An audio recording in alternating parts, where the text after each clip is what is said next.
I'd only meant to cross the street, pick up my usual takeout, and go back to my small apartment. Instead, I ended up carrying 3 heavy paper bags up the steps to the corner townhouse, the one with the ivy-climbed brick and the half-painted front porch. "Careful with that one," she'd said, breathless but still composed. Her voice wasn't loud. It was the kind you lean toward without realizing. I nodded, shifting the bags. "Got it." She held the door open with her shoulder. Mid-40s, maybe older, but there was something quick about her eyes, like she was used to catching people off guard. A few strands of hair had slipped from her bun and brushed her cheek. Her perfume, faint and woody, clung to the air between us. "Kitchen's just through here," she murmured. I followed, my sneakers squeaking faintly against her polished wooden floor. The house was quiet in that way places are when someone's been living alone for a while. A single lamp glowed in the corner, casting an amber pool over a stack of mail and a chipped coffee mug. "Just set them on the counter," she said. I did, trying not to stare at the way her fingers trembled as she unbuttoned her coat. Not much, just a small, quick movement. She noticed me noticing, because she gave a half-smile that didn't reach her eyes. "You're Michael, right?" "Yeah. We've seen each other at the market." My voice came out softer than I meant. "That's right." She brushed a stray hair back, then let her hand hover mid-air before dropping it. "I'm Lena." She offered the name like a secret. I said it once, under my breath, "Lena," and her gaze flicked up to mine for a second too long. Silence stretched. Outside, a bus hissed at the stop, and then nothing but the hum of her refrigerator. "Thank you," she said finally.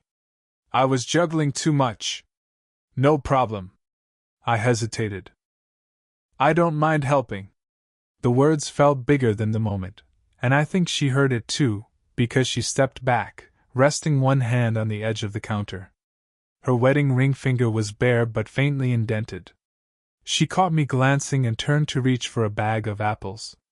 "You're at the university?" she asked, still facing the counter. "Yeah. Final year." She nodded, biting her lip before speaking again. "It's strange.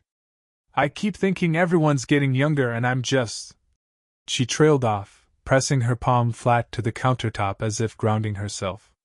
I wanted to tell her she didn't seem old. Instead, I said, "You don't look like someone who needs help with groceries."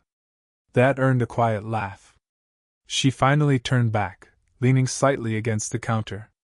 "And you don't look like someone who volunteers for strangers."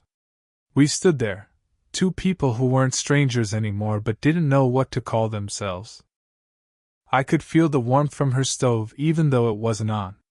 She toyed with the apple stem between her fingers, and I found myself watching the small movement as if it might reveal something. "You should probably get going," she said softly, but she didn't move to open the door. "Yeah," I said, but my feet didn't move either. Her eyes met mine again. This time she didn't look away. And then, 3 sharp knocks at the front door. Her head turned sharply, hair falling across her face. She set the apple down too quickly, and it rolled to the edge of the counter, stopping right before the drop. She whispered, almost to herself, "No one was supposed to come tonight." The knocking stopped as suddenly as it had started. Lena didn't move for a beat, then exhaled like she'd been holding it in for years. "It's just the delivery guy," she muttered, though she hadn't ordered anything. "I can check," I offered. She shook her head. "No, it's fine." Her hand hovered near my arm before she caught herself and dropped it to her side. "They'll go away." Silence. The apple still sat at the edge of the counter between us. I could hear my own pulse. She finally straightened. "You should probably sit," she said, as if changing the subject might erase what had just happened. I sat at the small kitchen table. The wood was warm from the afternoon sun leaking through the blinds. She busied herself with the groceries, milk in the fridge, apples in a bowl, but each movement looked too careful, like choreography. I glanced at the photos pinned to her fridge. 2 boys, maybe 10 and 12, standing next to a lake. Her sons? Her nephews? No man in the pictures, but a faint tan line where a ring had been. Are those your kids? I asked softly. Her back stiffened. They're grown now. College. She slid a carton onto a shelf with a muted thud. One of them goes to the same university as you. The words hit me harder than I expected. Which? She turned then, wiping her palms on a dish towel. It doesn't matter. I don't want you feeling strange about it. I did feel strange. My mind flipped through faces on campus, trying to match them. But I didn't ask. Instead, I watched her fingers fumble with the towel until she dropped it on the counter. I'm sorry, she said. It's been a long week. No need to apologize. You're very. She stopped, searching for another word. Helpful. I just wanted to make sure you're okay. Her eyes softened, and for the first time since I'd stepped inside, she looked almost shy. People don't usually notice, she said. I got used to being background noise. I wanted to tell her she wasn't background anything, but the words felt too dangerous in my mouth. Instead, I asked, was it always like this? After the divorce, yes. She smiled without humor. You don't plan to end up living alone with too many groceries. Something inside me tightened at her confession, an ache I couldn't name. She walked past me to put something in the cupboard, and for a second her hand brushed my shoulder. It was nothing, an accident. But she didn't pull away right away. We both froze. Outside, a bus hissed again. Inside, time stretched thin. She finally whispered, You should probably go before it gets dark. But she didn't move toward the door. Her fingers lingered just above my shoulder, trembling slightly, like she was waiting for an excuse not to let go. The kitchen light buzzed softly. Lena's hand was still close enough that I could feel the warmth of it through my shirt. She blinked first, pulling back as if she'd been burned. A phone rang, sharp, metallic. It wasn't mine. She fumbled for it on the counter, but seeing the caller ID made her shoulders tense. She silenced it without answering. You can pick up, I said. No, she murmured. It's complicated. The word hung between us like a curtain. She shoved the phone into her apron pocket, but her fingers trembled. Was it one of your kids? Her eyes flicked to mine. Don't. A soft plea. Then, quieter. Please. I nodded. She turned away, pressing both palms to the countertop. Her profile in the lamplight was sharp, but her breathing was uneven. I shouldn't have let you stay, she said. I offered to help, I answered. That's not what I mean. She reached for the apple bowl, then dropped her hand halfway. This isn't appropriate. The words stung more than I expected. Because of the age thing? Because of everything, she said, voice breaking on the last syllable. I stood. I didn't come here for, don't say it, she whispered. The doorbell rang again, 2 quick bursts. She flinched. I crossed to the door, but she grabbed my wrists before I could reach the handle. Her grip was firmer than I imagined. Don't open it. Her eyes searched mine, wide and almost frightened. For a second I thought she might pull me closer, but she released me instead. From the other side of the door came a male voice. Mom? You in there? My stomach dropped. She shut her eyes, breathing fast. Go into the hall, she hissed. Please. I did, pressing myself against the shadowed wall near the coat rack. She opened the door just enough to block the view. Hey, the voice said. You didn't answer my call. I was in the kitchen, she replied smoothly, though I could hear the tremor. You okay? Fine. You? I pictured a guy my age, maybe younger, standing there, trying to peer inside. Yeah. Just thought I'd check in. You're not usually home this early. A pause. Then, I'll come by tomorrow. That's better, she said, and shut the door before he could step in. Silence. Her hand stayed on the knob until her knuckles whitened. Then she turned toward me, eyes bright with unshed tears. You need to go, she said, but it came out like a question. I stepped out of the hall's shadow. Do you want me to? Her lips parted, but no sound came. For a heartbeat we were two outlines in the dim light, so close the smell of her perfume wrapped around me. She reached out as if to push me away, but her fingers brushed mine instead and didn't move. Lena's fingers were still laced with mine when she realized what she was doing. She pulled back sharply, as if contact burned. The air between us thickened, even the hum of the refrigerator sounded louder. This can't, she began, then stopped. Her voice was raw now, stripped of its usual composure. You shouldn't be here. I took a step toward the door, but my body refused to move any further. Say the word and I'll go. She didn't. She pressed a hand to her forehead, eyes closed. My son could have walked in. You're his age. I swallowed hard. I know. Her eyes opened, flashing with something like panic. Then why do you keep coming back?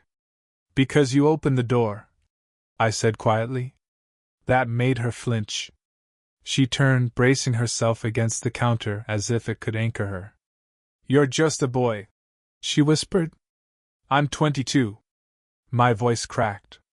And you're the only person who actually listens to me. She spun around at that, eyes wet. Do you have any idea how dangerous this is? For me?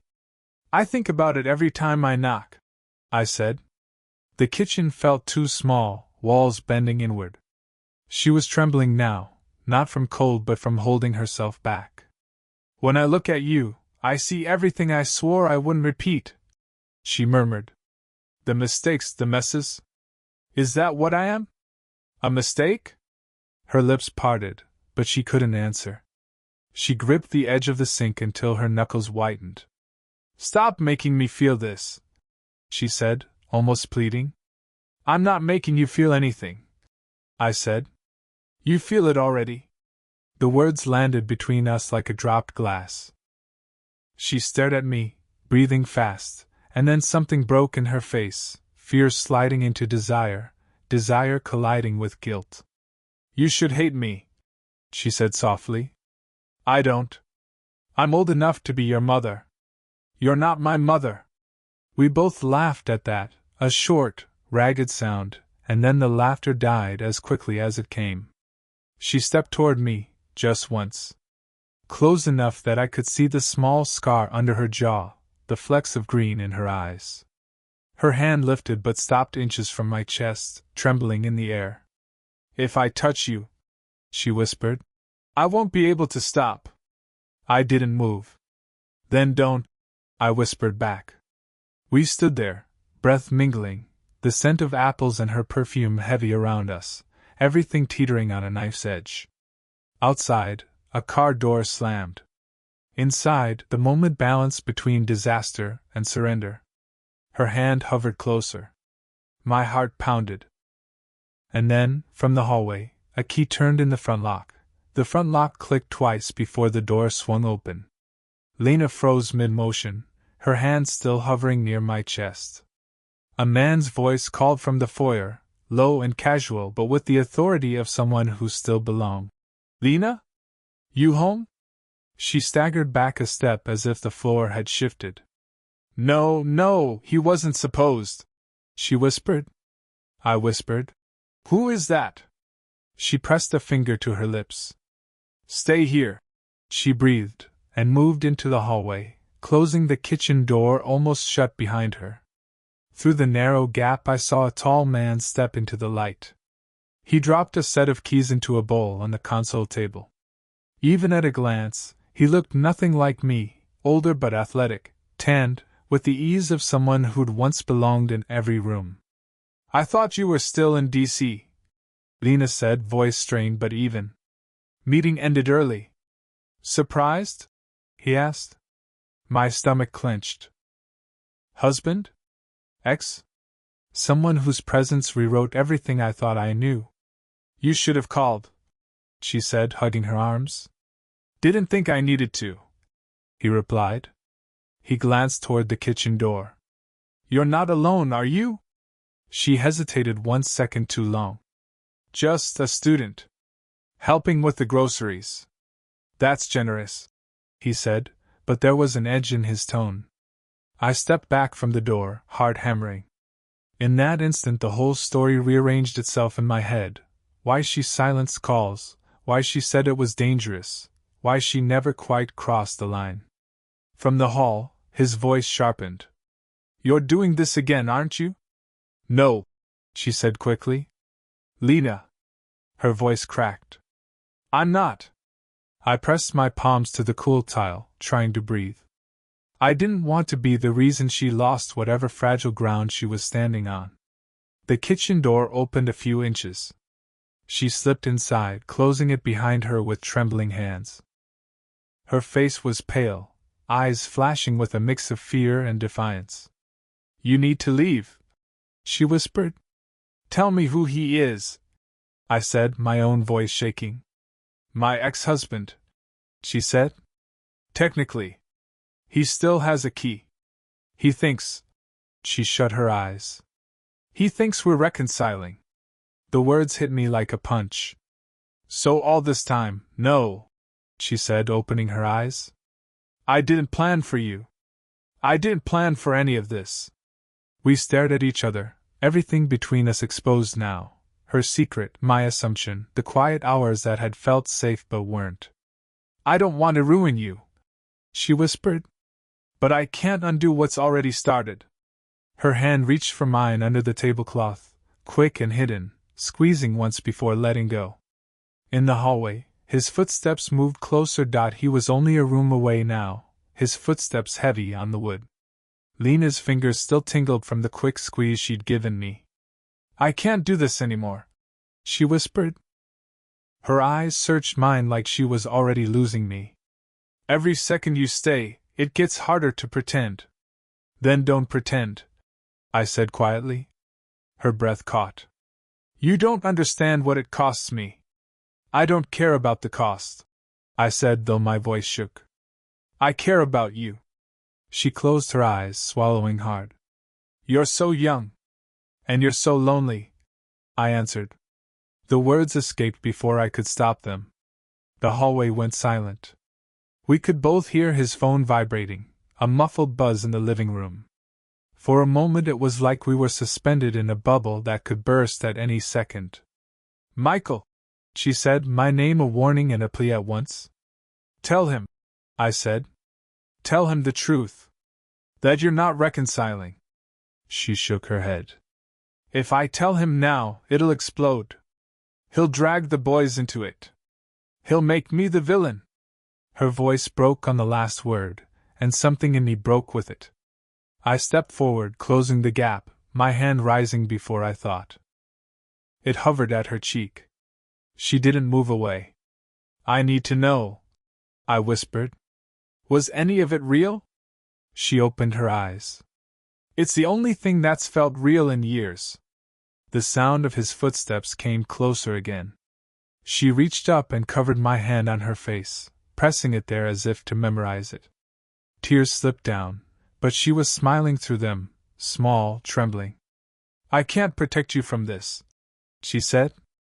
I'm not asking you to, I whispered. She glanced toward the hallway, then back at me. A decision flickered across her features, fear then resolve. She stepped back just enough to compose herself, and wiped under her eyes with her sleeve. I'm going to end it with him tonight, she said softly. For good. No more keys. No more pretending. Her voice steadied as she spoke. After that, I don't know where we'll stand. That's enough, I said. For a heartbeat, the kitchen seemed to shrink around us, just our breathing, our hands still touching at the fingertips. It wasn't a kiss. It wasn't a goodbye. It was something suspended between. Then she pulled away, squared her shoulders, and headed toward the living room. I heard her voice, calm but firm. We need to talk. I stayed in the kitchen, hard hammering, knowing nothing was guaranteed but also knowing she had chosen truth, at least for tonight. I waited in the kitchen, staring at the half-empty apple bowl. Through the thin wall I could hear their voices, first low, then rising, then a long, unbroken silence. My palms were damp. I wanted to burst in, to pull her away, but I also knew this wasn't my fight to finish. At last, the front door slammed. Heavy footsteps crossed the hall, then faded down the porch stairs. A car engine started, revved once, and drove off. The quiet that followed felt different from the quiet before, like the house had exhaled. Lena appeared in the doorway. Her coat was still buttoned but her face was bare, pale with exhaustion. For a moment neither of us spoke. She leaned against the frame, arms crossed, staring at the floor. "It's done," she said finally. Her voice cracked on the word. I stood, unsure if I should go to her. "Done how?" I told him it's over. For real this time. He didn't believe me at first. She let out a small, shaky laugh. He'll change the locks at his place, and I'll change them here. He won't be back. I stepped closer, stopping just short of touching her. "Are you okay?" "I don't know yet," she admitted. "But it's the first honest thing I've done in a long time." Her eyes met mine then, tired, but clearer than I'd ever seen them.